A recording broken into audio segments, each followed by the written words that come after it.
કેશોદાસે જલારામ મંદિરે નેત્ર નિદાન કેમ્પ, સાંધાના દુખાવા તથા બોડી ચેકઅપ કેમ્પનું આયોજન કરવામાં આવ્યું હતું, જેમાં રણછોડદાસી હોસ્પિટલ રાજકોટના સહયોગથી 332મો નેત્ર નિદાન કેમ્પ ગત રવિવારે યોજાયો હતો, જેમાં 280 જેટલા દર્દીઓની આંખોની તપાસ કરવામાં આવેલી, જેમાંથી જરૂરિયાતમંદ મોતિયાના ઓપરેશન વાળા 109 દર્દીઓને રાજકોટ રણછોડદાસી હોસ્પિટલે મોકલવામાં આવેલા, જ્યાં વિનામૂલ્યે આંખોના મોતિયાના ઓપરેશન કરી જલારામ મંદિર સુધી પરત મૂકવા સુધીની વ્યવસ્થા પણ વિનામૂલ્યે કરવામાં આવી છે.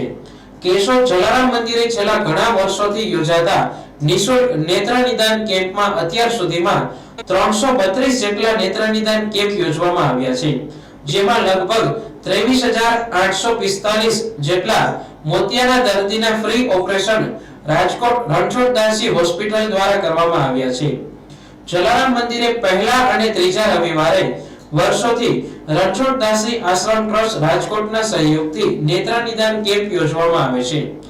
આ યોજાયેલા કેમ્પની શરૂઆત ભોજનના દાતા વ્રજલાલ કેશવભાઈ ભાલોડિયા, જીગર વ્રજલાલ ભાલોડિયા, જલારામ મંદિરના trustee Dineshbhai Kanabar, Rameshbhai, doctor Snehal Tanna, doctor Paritosh Patel, Hemant Gherwara, doctor Bhumi Vanpariya, Dakshaben Mehta, Bhagwatsinh Raijada, નિવૃત્ત મામલતદાર ત્રિવેદી સાહેબ, ભૂપેન્દ્ર જોશી વગેરે મહેમાનો દ્વારા દીપ પ્રાગટ્ય કરી કેમ્પ ખુલ્લો મૂકવામાં આવ્યો હતો.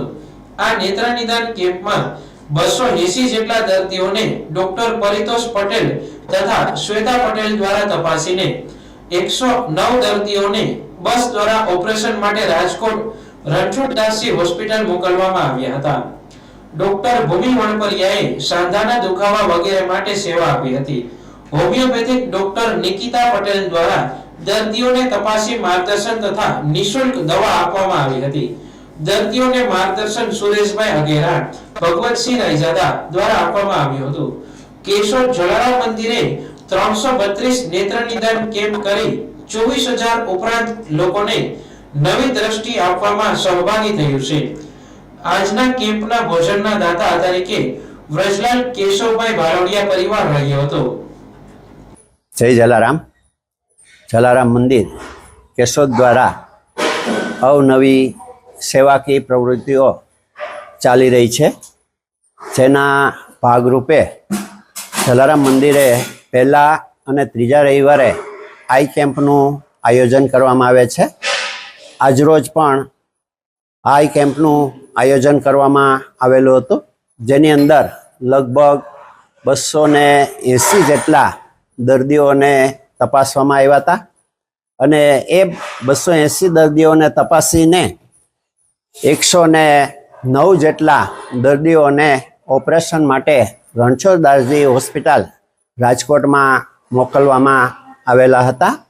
આજરોજ યોજાયેલા કેમ્પની અંદર જે અમને દર વખતની જેમ જુદા જુદા ભોજનદાતાઓનો સહકાર મળતો હોય છે, એમ આજરોજ પણ અમને ભોજનદાતા તરીકે જીગરભાઈ ભાલોડિયા એમના તરફથી સંપૂર્ણ સહકાર મળ્યો છે. અમને એમના પરિવાર દ્વારા આજના ભોજનદાતા તરીકે એમની સેવાઓ મળેલી છે. આ રીતે અમને જુદા જુદા દાતાઓનો સહકાર મળેલો છે અને અત્યાર સુધીની અંદર 232 જેટલા કેમ્પ અત્રે કરવામાં આવેલા છે, જેમાંથી 24,000 દર્દીઓને નવા એક દ્રષ્ટિ રણછોડદાસજી આશ્રમની મદદથી જલારામ મંદિર દ્વારા આપવામાં આવેલી છે. આ બધાને ખૂબ જ સારી એવી દ્રષ્ટિ મળવાથી એ લોકો પણ ખુશ થયેલા છે અને દરેકને અમારી વિનંતી છે કે તમે જ્યારે અહીંયા ઓપરેશન માટે આવતા હો ત્યારે તમારો આધાર કાર્ડ અને ફોન નંબર અવશ્ય લઈને આવવું, તમને કોઈ જાતની તકલીફ પડે નહીં. જય જલારામ.